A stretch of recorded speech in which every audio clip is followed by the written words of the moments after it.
Welcome back to Pakistani reaction. आज इस video पे हम रिएक्ट करने जा रहे हैं, उसका टाइटल है the untold story of the Kohinoor, a journey from India to the British crown. और ये बात बिल्कुल सही है कि जब हम कोहिनूर की बात करते हैं ना, तो एकदम दिमाग में भारत आता है, इंडिया आता है। हाँ। और जिस वक्त हम इंडिया की बात करते हैं तो ये मुमकिन नहीं है कि कोहिनूर का नाम जहन में ना आए।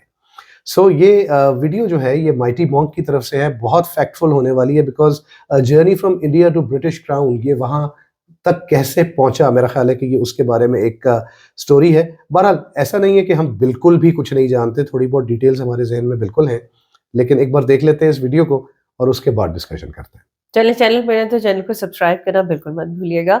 मैं हूं मोना, मैं हूं बिलाल और आप देख रहे हैं रिएक्शन।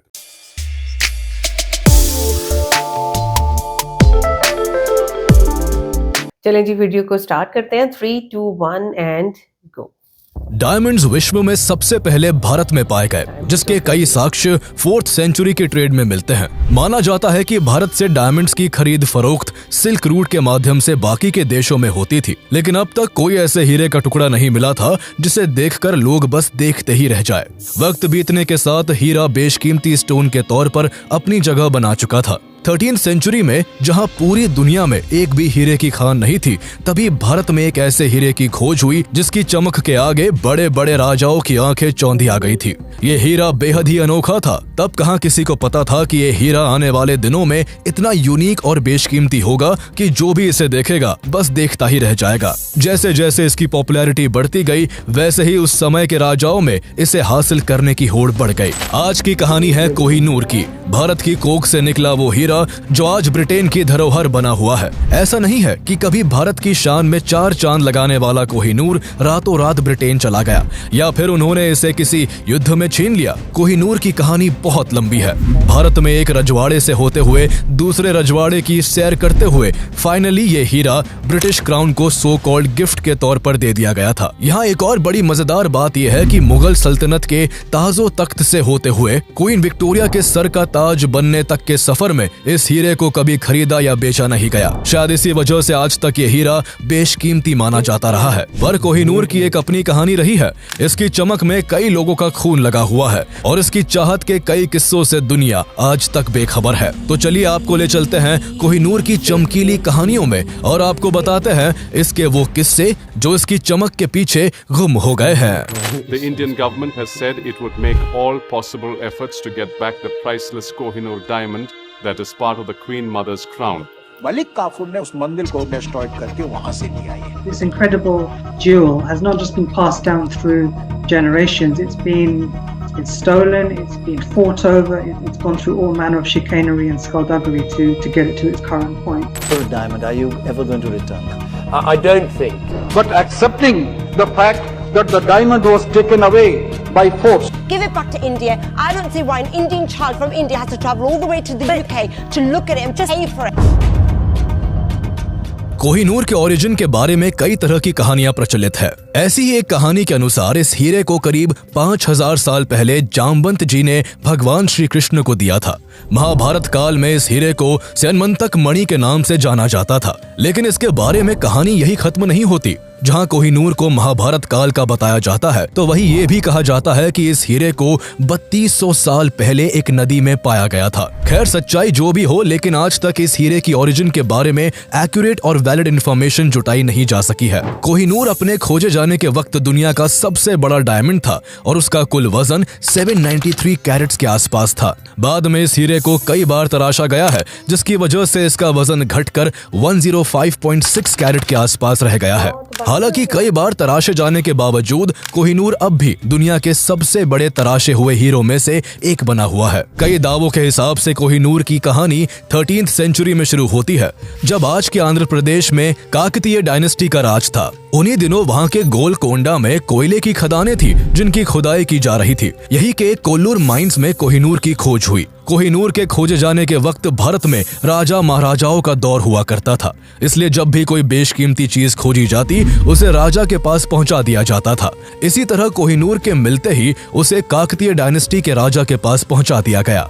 राजा इसकी सुंदरता और चमक से बेहद प्रभावित हुए और इस हीरे को उन्होंने अपनी कुल देवी भद्रकाली की बाई आंख में लगवा दिया। जल्दी ही इसकी चर्चा पूरे भारत में होने लगी और इसकी खबर दिल्ली सल्तनत के राजा अलाउद्दीन खिलजी के पास भी पहुंची। उन दिनों खिलजी अपने एम्पायर के एक्सपेंशन के बड़े सपने देख रहा था और भारत के दक्षिणी हिस्से में भी अपने राज्य का विस्तार करना चाहता था। कुछ महीनों बाद मलिक काफूर की कमांड में खिलजी की सेना ने काकतीय डायनेस्टी पर हमला कर कोहिनूर को लूट लिया, जिसके बाद कोहिनूर अलाउद्दीन खिलजी के पास आ गया और दिल्ली सल्तनत का हिस्सा बन गया। आगे चलकर खिलजियों को हराकर तुगलकों ने दिल्ली सल्तनत पर अपना कब्जा जमा लिया। तब तक कोहिनूर इतना पॉपुलर हो गया था कि जब भी कोई राजा दूसरे को हराता, वो हारने वाले राजा से कोहिनूर ले लेता। इसी तरह कोहिनूर भी खिलजियों से होकर तुगलकों के पास चला गया। तुगलकों के पास पहुंचने के बाद कोहिनूर फिरोज शाह तुगलक के पास आ पहुंचा। आगे चलकर तुगलकों से होते हुए कोहिनूर मालवा के राजा होशंग शाह के हाथों में आ गया। मालवा का राजा बनने के बाद होशंग शाह अपने पड़ोसी राज्य ग्वालियर को जीतना चाहता था। उस समय ग्वालियर पर तोमर राजा डोंगरेंद्र सिंह शासन कर रहे थे। होशंग शाह ने मौका पाते ही ग्वालियर पर अटैक कर दिया, लेकिन वो डोंगरेंद्र सिंह से बुरी तरह हार गया। अपनी जान बचाने के लिए होशंग शाह ने कोहिनूर समेत अपनी सारी संपत्ति डोंगरेंद्र सिंह को सौंप दी। इस घटना का जिक्र बाबर नामा में भी मिलता है, जो इस हीरे का फर्स्ट डॉक्यूमेंटेड प्रूफ भी है। डोंगरेंद्र सिंह से होते हुए ये हीरा अंतिम तोमर शासक राजा विक्रमादित्य के पास पहुंच गया। उस समय तक दिल्ली सल्तनत की सत्ता इब्राहिम लोधी के हाथों में आ गई थी। इब्राहिम लोधी ने भी कोहिनूर के बड़े चर्चे सुन रखे थे, इसलिए उसने अपने साम्राज्य का विस्तार करने और इस हीरे को पाने के लिए ग्वालियर पर अटैक कर दिया। इस युद्ध में राजा विक्रमादित्य की हार हुई। हार के बाद राजा विक्रमादित्य को कोहिनूर समेत अपनी सारी संपत्ति इब्राहिम लोधी के आगरा किले में रखनी पड़ी। लेकिन इब्राहिम लोधी की जीत की ये खुशी ज्यादा दिनों तक टिक नहीं पाई और केवल 1 साल बाद ही उसे अपनी सत्ता और कोहिनूर दोनों को बाबर के हाथों गंवाना पड़ा। दरअसल उस दौरान बाबर दिल्ली पर राज करने के सपने संजोए 1519 से ही भारत पर कई बार आक्रमण कर चुका था, लेकिन उसे हर बार यहाँ से हार कर लौटना पड़ता था। 1526 में बाबर ने एक बार फिर से भारत पर आक्रमण किया। इस बार उसकी लड़ाई इब्राहिम लोधी के साथ पानीपत में हुई। कई दिनों तक चले इस घमासान युद्ध में इब्राहिम लोधी मारे गए। इस तरह कोहिनूर बाबर के कब्जे में आ गया। बाबर ने कोहिनूर से प्रभावित होकर अपनी ऑटोबायोग्राफी बाबर नामा में इसकी खूब चर्चा की। उसने कोहिनूर की तारीफ करते हुए लिखा कि ये हीरा इतना बेशकीमती है कि इसकी कीमत से पूरी दुनिया को एक दिन का खाना खिलाया जा सकता है। हालांकि बाबर ने बाबर नामा में इस हीरे का नाम कहीं भी कोहिनूर मेंशन नहीं किया था, जिससे ये साफ होता है कि इस हीरे का नाम उस समय तक कोहिनूर नहीं था। बाबर के बाद हुमायूं मुगल डायनेस्टी का अगला राजा बना और सत्ता के साथ कोहिनूर भी उसके पास आ गया। सत्ता मिलने के कुछ साल बाद ही हुमायूं का एम्पायर बिखरने लगा।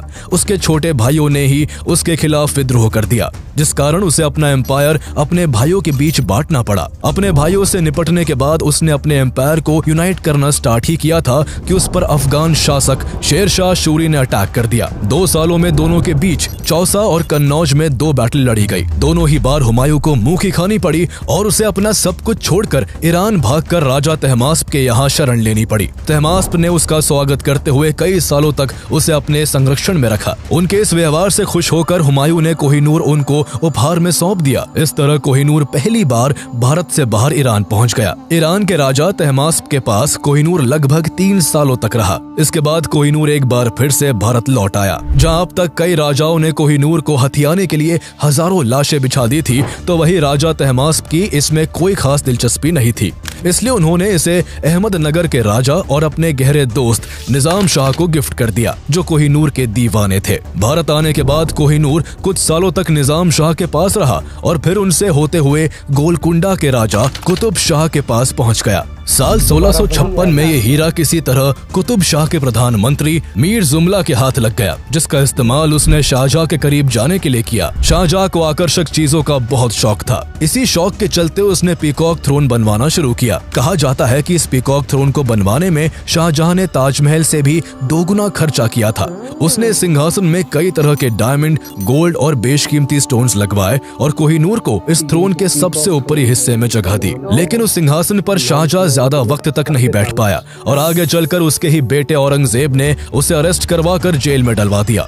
औरंगजेब ने अपने पिता की सत्ता हथियाने के साथ साथ कोहिनूर को भी हड़प लिया। औरंगजेब कोहिनूर को देखने के बाद इससे बहुत आकर्षित हुआ और उसने इसे और भी अट्रैक्टिव बनाने के लिए एक मशहूर जौहरी को इसे तराशने का काम सौंप दिया। लेकिन तराशने के दौरान कोहिनूर का काफी हिस्सा टूट गया, जिससे ये 793 कैरेट की जगह महज 186 कैरेट का रह गया। औरंगजेब को जब इसकी खबर लगी तो वो बहुत गुस्सा हुआ और उसने उस जौहरी पर भारी भरकम जुर्माना लगाकर इसे अपने खजाने में रखवा दिया। जहाँ कोहिनूर अपनी चमक के लिए मशहूर था, तो वही इसके बारे में ये भी कहा जाता है कि इस हीरे को जिसने भी अपने पास रखा उसने शुरुआत में हर जगह जीत का परचम लहराया, लेकिन बीतते समय के साथ ये हीरा ही उसकी बर्बादी का कारण बना। आने वाले सालों में लोगों ने इसे सच होते हुए भी देखा। खोजे जाने के बाद से ये हीरा जिस भी राजा के पास गया उसका एम्पायर बहुत तेजी के साथ बिखर कर बर्बाद हो गया। मुगल बादशाह बाबर, हुमायूं और शाहजहां के पास कोहिनूर रहा था और उन्हें अपने शासन के अंत में सबसे बुरे दौर से गुजरना पड़ा, जबकि ये हीरा कभी भी मुगल सम्राट अकबर के पास नहीं रहा और वो मुगलों में सबसे लोकप्रिय शासक रहे। मुगलों के बिखरते साम्राज्य के बीच कोहिनूर इसी डायनेस्टी के राजा मोहम्मद शाह रंगीला के पास पहुंचा, जिन्हें बहादुर शाह रंगीला के नाम से भी जाना जाता था। मुगल इस दौरान कमजोर पड़ चुके थे। इसी का फायदा उठाते हुए ईरान के शासक नादिर शाह ने आक्रमण कर बहादुर शाह रंगीला के एम्पायर को तहस नहस कर दिया। उसने पूरी दिल्ली में भयंकर कत्लेआम मचाया। जो भी उसके रास्ते में आया वो अपनी जिंदगी से हाथ धो बैठा। चंद दिनों के अंदर ही नादिर शाह ने मुगलों की सारी संपत्ति लूट ली और शाहजहां द्वारा बनवाया गया पीकॉक थ्रोन भी अपने कब्जे में ले लिया। लेकिन अब तक उसे वो कोहिनूर नहीं मिला था जिसकी चमक के चर्चे उसने सुन रखे थे। दरअसल कोहिनूर उसके हाथ अभी तक इसलिए नहीं लगा था क्योंकि बहादुर शाह रंगीला उसे अपनी पगड़ी में छुपा कर रखता था। नादिर शाह को जब इस बात की खबर लगी तो उसने इसे हासिल करने के लिए बहादुर शाह से अपनी जीत की खुशी मनाने के लिए एक दूसरे की पगड़ी पहनने को कहा। बहादुर शाह जो पहले ही जंग हार चुके थे, वो अब नादिर शाह की बात ना मानकर अपनी जिंदगी नहीं गंवाना चाहते थे, इसलिए उन्हें अपनी पगड़ी उतारने के लिए मजबूर होना पड़ा। जैसे ही बहादुर शाह ने अपनी पगड़ी निकाली, हीरा जमीन पर गिर पड़ा। जमीन पर गिरते ही उसकी रोशनी चारों तरफ फैल गई। इसे देखकर नादिर शाह अचंभे में पड़ गया और उसके मुंह से कोहिनूर शब्द निकल पड़ा, जिसका मतलब था माउंटेन ऑफ लाइट। तब से ही ये हीरा कोहिनूर के नाम से जाना जाने लगा।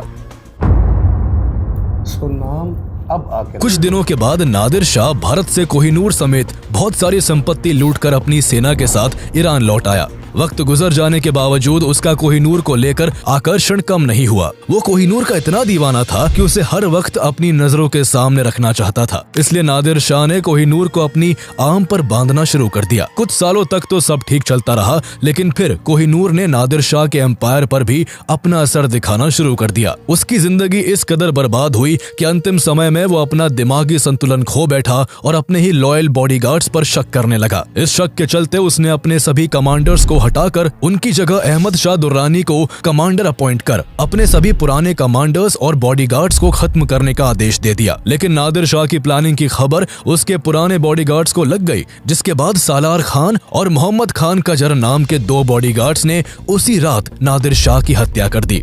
आगे चलकर नादिर शाह के फाइनेंशियल ऑफिसर मोहम्मद काजिम मारवी ने अलम अराय नादरी नाम से एक किताब लिखी, जिसमें इस हीरे का नाम कोहिनूर मेंशन किया गया था, जो इस हीरे का कोहिनूर नाम होने का फर्स्ट वैलिड सोर्स है। नादिर शाह की मौत के बाद उसके एम्पायर पर अहमद शाह दुर्रानी का कब्जा हो गया और वो कोहिनूर को ईरान से अफगानिस्तान ले गया। इस तरह कोहिनूर भारत से ईरान और फिर अफगानिस्तान पहुंच गया। इसके बाद अफगानिस्तान में ही अहमद शाह दुर्रानी के ही वंशज शाह शुजा दुर्रानी के पास कोहिनूर आ गया। बदलते वक्त के साथ राज सिंहासन बदल जाते, कोहिनूर पर मालिकाना हक रखने वाले राजा बदल जाते, लेकिन एक चीज जो नहीं बदलती थी तो वो थी कोहिनूर की चमक और उसको लेकर लोगों का आकर्षण। एक बार शाह शुजा की पत्नी वफा बेगम से किसी ने कोहिनूर की प्राइस प्रेडिक्शन करने का कहा। बेगम ने इसका जवाब देते हुए कहा कि अगर 4 ताकतवर पहलवानों से चारों दिशाओं में एक एक पत्थर फेंकवाया जाए और एक पत्थर आकाश की ओर उछाल दिया जाए, इसके बाद 5 पत्थरों ने जितना डिस्टेंस तय किया उस डिस्टेंस को अगर गोल्ड से भर दिया जाए तो भी उस पूरे सोने की कीमत कोहिनूर जितनी नहीं हो सकती। बेगम की इस बात से कल्पना की जा सकती है कि आखिर कोहिनूर क्यों इतना प्राइसलेस और पॉपुलर था। सत्ता और कोहिनूर को पाने के बाद शुरू में शाह शुजा दुर्रानी के शासनकाल में सब ठीक चल रहा था। उसने आसपास के कई क्षेत्रों को जीतकर अपनी शक्ति बढ़ा ली थी, लेकिन एकाएक उसके परिवार में फूट पड़ गई और उसके भाइयों ने ही उसके खिलाफ विद्रोह करके उसे गद्दी से उतार फेंका। शाह शुजा दुर्रानी को अपनी पत्नी के साथ अफगानिस्तान से भागकर लाहौर आना पड़ा, जहां राजा रणजीत सिंह ने उन्हें शरण दी। महाराजा रणजीत सिंह ने न केवल उसे लाहौर में रहने की इजाजत दी, बल्कि उसे फिर से अपनी सत्ता हासिल करने के लिए मोटिवेट भी किया। दोबारा सत्ता हासिल करने के क्रम में उसने अटक पर हमला किया, लेकिन उसे हार का सामना करना पड़ा। अटक के शासक जहानदाद खान ने उसे अरेस्ट कर लिया और श्रीनगर की जेल में बंद कर दिया। जैसे ही इसकी खबर महाराजा रणजीत सिंह को लगी, उन्होंने अपने कमांडर मुहक्कम चंद को उसे छुड़वाने के लिए कश्मीर भेजा, जिसके बाद मुहक्कम चंद उसे रिहा करवा कर लाहौर ले आए। महाराजा रणजीत सिंह द्वारा अपने हस्बैंड की जान बचाने से वफा बेगम बहुत खुश हुई और उन्होंने कोहिनूर महाराजा रणजीत सिंह को गिफ्ट के तौर पर दे दिया। अब वो महाराजा रणजीत सिंह सिख एम्पायर के राजा थे। उस समय भारत में अंग्रेजों की हुकूमत थी, इसलिए उनके घर कई अंग्रेज अफसरों का आना जाना लगा रहता था। कोहिनूर हासिल करने के बाद जब भी अंग्रेज अफसर उनके घर जाते, वो बड़ी शान से कोहिनूर को दिखाकर उसकी प्रशंसा किया करते थे। वो अक्सर दिवाली, दशहरा जैसे बड़े फेस्टिवल्स पर इसे अपने हाथ में बांधकर पब्लिक के बीच घूमा करते थे। कोहिनूर उन्हें इतना प्यारा था कि वो कई बार युद्ध के दौरान भी इसे अपने साथ ले जाया करते थे। शुरुआती दौर में जब कोहिनूर महाराजा रणजीत सिंह के पास आया था, तो उन्होंने कई महत्वपूर्ण लड़ाई जीती थी, लेकिन ये उनकी जिंदगी में आने वाले भूचाल के पहले की शांति थी। वक्त के साथ साथ कोहिनूर महाराजा रणजीत सिंह पर भी अपना असर दिखाना शुरू कर चुका था। 1839 तक उन्हें कई बीमारियों ने घेर लिया था।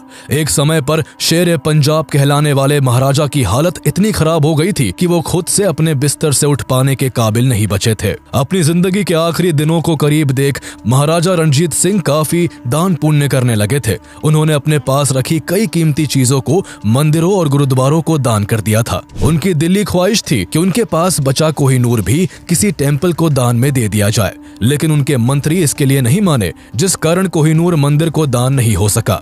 इस ख्वाहिश के पूरा हुए बिना ही 27 जून 1839 को महाराजा रणजीत सिंह की मृत्यु हो गई। कोहिनूर को मंदिर में दान करने की खबर को कई ब्रिटिश न्यूज़पेपर्स ने डिटेल में छापा। इस खबर ने महारानी विक्टोरिया का भी ध्यान खींचा, जिसके बाद महारानी विक्टोरिया ने अपने अधिकारियों से कोहिनूर पर नजर बनाए रखने को कहा। महाराजा रणजीत सिंह की मृत्यु के बाद उनके बेटे खड़क सिंह सिख एम्पायर के राजा बने, लेकिन उनके लिए इतने बड़े एम्पायर को अकेले संभालना मुश्किल हो रहा था। उनके करीबी लोग ही उनके खिलाफ साजिश रच रहे थे। राजा बनने के कुछ ही महीनों बाद खड़क सिंह को जहर देकर मार दिया गया। सिख एम्पायर की यूनिटी में दरार पड़ चुकी थी। लोग एक दूसरे के खून के प्यासे बन चुके थे। करीब 4 सालों तक ऐसा ही चलता रहा। इस बीच महाराजा रणजीत सिंह के कई पुत्र राजा बने, लेकिन उन सभी को मौत की नींद सुला दिया गया। अब सिख एम्पायर की सत्ता को संभालने वाले केवल उनके सबसे छोटे बेटे दलीप सिंह ही बचे थे, जो केवल 5 साल के थे। इतनी छोटी उम्र के बावजूद सिख एम्पायर को बिखरने से बचाने के लिए उन्हें राजा बनाया गया। हालांकि दलीप सिंह केवल नाम मात्र के राजा थे। असल में सिख साम्राज्य की बागडोर उनकी मां जिंद कौर के हाथों में थी। अनुभवहीन राजा और बढ़ती साजिशों को देखते हुए ब्रिटिशर्स को सिख एम्पायर हड़पने का अच्छा मौका हाथ लगा और उन्होंने 1845 में पंजाब पर अटैक कर दिया। सिखों के लिए अंग्रेजी सेना का सामना करना मुश्किल हो गया और कुछ ही दिनों के भीतर अंग्रेज युद्ध जीत गए। इसके बाद अंग्रेजों ने सिख एम्पायर से कश्मीर भी छीन लिया। इसके 4 साल बाद 1849 के शुरुआती महीने में ब्रिटिशर्स ने फिर से सिख एम्पायर पर हमला कर दिया। कमजोर पड़ चुके सिख एम्पायर की सेना जल्द ही पीछे हटने पर मजबूर हो गई और 29 मार्च 1849 को अंग्रेजों ने लाहौर फोर्ट पर अपना कब्जा जमा लिया। अंग्रेजों ने सिखों के सामने लाहौर ट्रीटी का प्रपोजल रखा, जिसे उन्हें मजबूरन एक्सेप्ट करना पड़ा। इस ट्रीटी के बाद ब्रिटिशर्स ने महाराजा दलीप सिंह को 50,000 पाउंड की एनुअल पेंशन देने की घोषणा की, जिसकी कीमत आज करीब 65 करोड़ रुपए होती है। इसके बाद अंग्रेजों ने उनकी मां जिंद कौर को जेल में डालकर दलीप सिंह को महारानी विक्टोरिया के पास लंदन भेज दिया। इस तरह अंग्रेजों ने सिख एम्पायर की बिखरी सत्ता के एक होने की आखिरी उम्मीद को भी हमेशा के लिए खत्म कर दिया।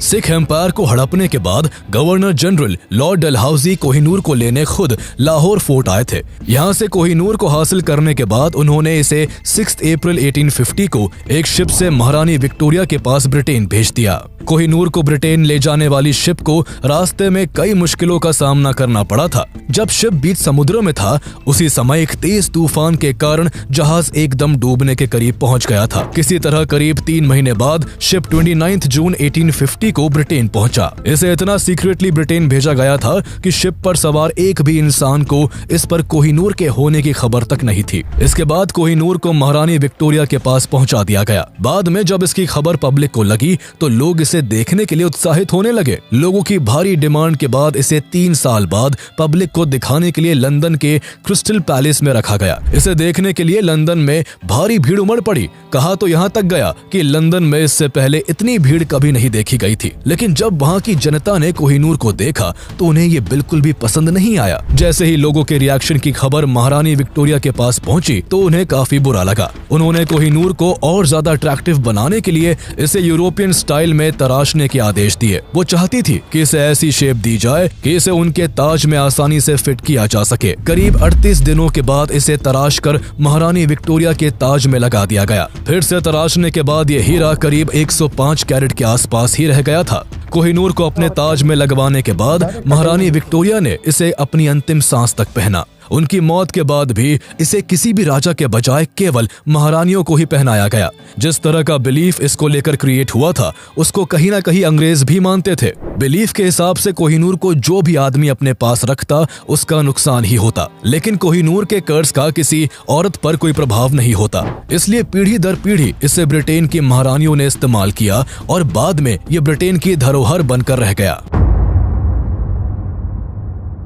लंबे समय से ब्रिटिश राजघराने में रानियों की शोभा बढ़ाते हुए ये कोहिनूर अब भारत की पहुंच से काफी दूर चला गया था। पर फिर 1947 में जब भारत आजाद हुआ तब भारत समेत कई अन्य देश भी कोहिनूर पर अपना क्लेम जताते हुए ब्रिटेन से इसकी डिमांड करने लगे। कोहिनूर अलग अलग समय पर कई कंट्रीज के अलग अलग राजाओं के पास रहा था, इसलिए ऐसे सभी देशों का मानना था कि कोहिनूर पर उनका हक है। कई कंट्रीज द्वारा क्लेम आने के बाद ब्रिटेन ने कोहिनूर को इनमें से किसी को भी देने से इनकार कर दिया। अब तक कोहिनूर पर इंडिया, पाकिस्तान, अफगानिस्तान और ईरान अपना क्लेम कर चुके हैं। भारत सरकार इसे ब्रिटेन से इंडिया भेजने की कई बार रिक्वेस्ट कर चुकी है, लेकिन ब्रिटेन हर बार इसे लौटाने में आनाकानी करता रहा है। भारत ने आजादी के तुरंत बाद 1947 और 1953 में इस पर अपना क्लेम किया था, लेकिन ब्रिटिश गवर्नमेंट ने इसे नॉन नेगोशिएबल बताकर भारत को सौंपने से साफ इनकार कर दिया था। लेकिन फिर भी इंडियन गवर्नमेंट ने इसे पाने की आस नहीं छोड़ी और साल 2000 में भारत के कई एमपीज ने एक साइन डॉक्यूमेंट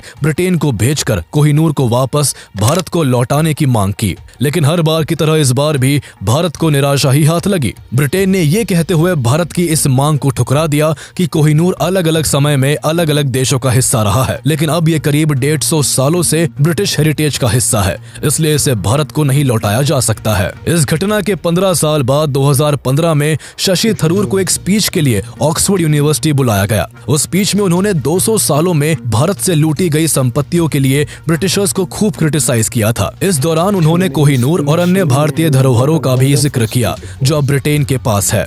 इसके 1 साल बाद 2016 में एक एनजीओ ने सुप्रीम कोर्ट में एक पिटीशन फाइल की, जिसमें भारत सरकार से ब्रिटेन द्वारा चुराए गए कोहिनूर को वापस भारत लाने के बारे में कई सवाल पूछे गए थे। बाद में जब इस केस की हियरिंग हुई तो उसमें इंडियन गवर्नमेंट को सॉलिसिटर जनरल रंजीत कुमार ने रिप्रेजेंट किया था। हियरिंग में उनका कहना था कि ब्रिटेन ने कोहिनूर को सिख एम्पायर के राजा दलीप सिंह से एक ट्रीटी के तहत हासिल किया था। उनके इस तर्क के आधार पर सुप्रीम कोर्ट ने ब्रिटेन द्वारा कोहिनूर को चोरी करने की बात को खारिज कर दिया। बहुत इंटरेस्टिंग स्टोरी थी और मैंने वाकई आज कोहिनूर के बारे में इतनी डिटेल से जाना। खैर मुझे तो नहीं इतना अंदाजा था, क्या आपको पता था इतनी डिटेल? नहीं, इतना नहीं पता था, इतना बिल्कुल भी नहीं पता था। हाँ, ये जरूर है कि थोड़ा सा इससे ज्यादा, लेकिन जो कुछ इस वीडियो के अंदर नहीं, मुझे तो यही पता था कि हैदराबाद में गोलकंडा कान से निकला था और किसी तरह से करते करते ब्रिटिशर्स उसको बाहर ले गए। बस ऐसा ही है कि निकला वो गोलकंडा की कान से ही, लेकिन वो जैसे तैसे है, वो जैसे तैसे की स्टोरी आपने इसके अंदर देखी। कितने हाथ बदले उसने, किस किस जगह नहीं गया, और मेरे हिसाब से तो हर बंदे के लिए वो अनलकी साबित हुआ है।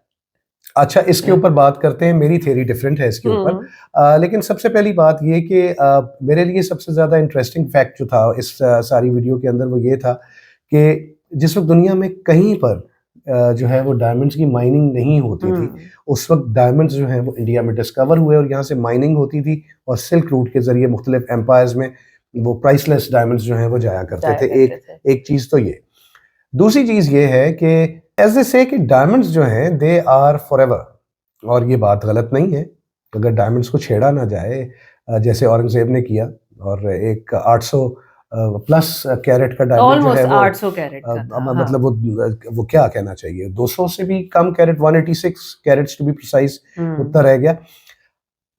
बात असल में ये है कि कोहिनूर जो है ये एक प्राइसलेस चीज़ थी या जिस टाइम पे ये डिस्कवर हुआ।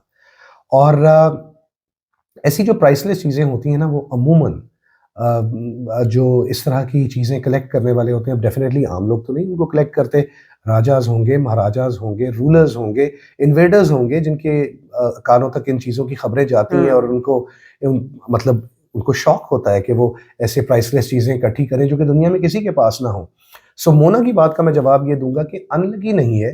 बेसिकली होता यह है कि अगर लेट्स सपोज मैं एज ए पर्सन, मेरे पास कोई भी चीज़ है और उसको मैं अपने सीने पे या माथे पे या बाजू पे लगा के मैं अपने दोस्तों को इकट्ठा करूं और मैं उसको दिखाऊं सारों को कि भाई देखो मेरे पास ऐसी चीज़ जो कि दुनिया में किसी के पास नहीं है, तो मुझे नहीं मालूम है कि मेरे दोस्तों में से किस किस की नज़र उस चीज़ के ऊपर हो और फिर वो डिस्क्रीटली या अलल-ऐलान मुझे नुकसान पहुंचा के या मुझसे जो है वो डिस्क्रीटली उस चीज़ को हासिल करने की कोशिश करें। सो बेसिकली कसूर किसी भी शख्स का नहीं है, कसूर बेसिकली ग्रीड अनलिमिटेड का है। जैसे एक चीज़ बिल्कुल प्राइसलेस थी, मैं कोहिनूर की बात कर रहा हूँ यहाँ पे, उसी तरह इस चीज़ के पीछे ग्रीड अनलिमिटेड भी थी उन तमाम लोगों की जिनके हाथों में ये गया।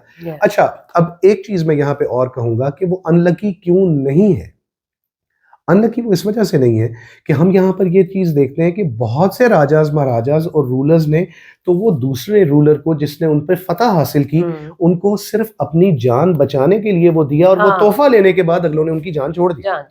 ठीक है, गिफ्ट्स भी दिए गए। सो ये अनलकी कैसे हुआ? अनलकी इस तरह से हुआ कि जब जब जिसके पास आया वो शो ऑफ से बाज नहीं आया और वो डेफिनेटली किसी ना किसी ऐसे शख्स की उस पे नजर पड़ी। और इसी तरह ये इंडिया से ईरान से फिर वापस इंडिया एंड देन अफगानिस्तान से लाहौर और फिर किधर सो ये घूमता फिरता फाइनली मतलब हर जगह पे ये बार बार रिपीट हुआ। हाँ, लेकिन आप एक चीज देखिए कि जिस वक्त ब्रिटिशर्स की इसके ऊपर नजर पड़ी उसके बाद ये वापस कभी भी नहीं आया। अच्छा, एक बात फाइनली इस बात को कंक्लूड करने की, क्योंकि इतनी डिटेल है इसके अंदर कि वो सिर्फ और सिर्फ एक फैक्टफुल स्टोरी है कि भाई कैसे ये गया, उसके लिए आप इस वीडियो को ही देखिए। 1700 तक तो इसका नाम ही नहीं रखा हुआ था ना, वो तो अचानक से ही नाम बिल्कुल उसने देखा और उसने उसको जो है माउंटेन ऑफ लाइट बोल दिया, तो तब से इसका नाम पड़ा। लेकिन ये इसकी हिस्ट्री उससे बहुत पुरानी और उन्होंने तो बल्कि वो चौंका दिया ये कह के कि इसका ताल्लुक रामायण से भी मिलता है, क्योंकि इसका नाम नहीं है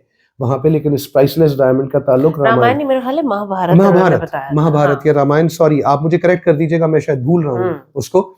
लेकिन द थिंग इज कि ऐसी प्राइसलेस चीजें जो हैं वो दुनिया में कितनी हैं और उनको कलेक्ट करने के लिए, उसको हासिल कर लेने के लिए फेयर और अनफेयर मीन्स से ऐसे कितने लोग होंगे। सो नेचुरली ऐसी प्राइसलेस चीजें किसी और के हाथ में, किसी एक बंदे के हाथ में फॉरएवर नहीं रहती। लेकिन आप ये देखिए कि क्राउन ऑफ इंग्लैंड के पास जब से वो गया वो वापस नहीं आया। तो उन्होंने वो बोला ना कि भाई अगर कोई मेल मेंबर इसको लेता है, इस्तेमाल करता है तो वो उसके लिए कर्स है, लेकिन अगर फीमेल इस्तेमाल करती है तो उसके लिए वो लकी है।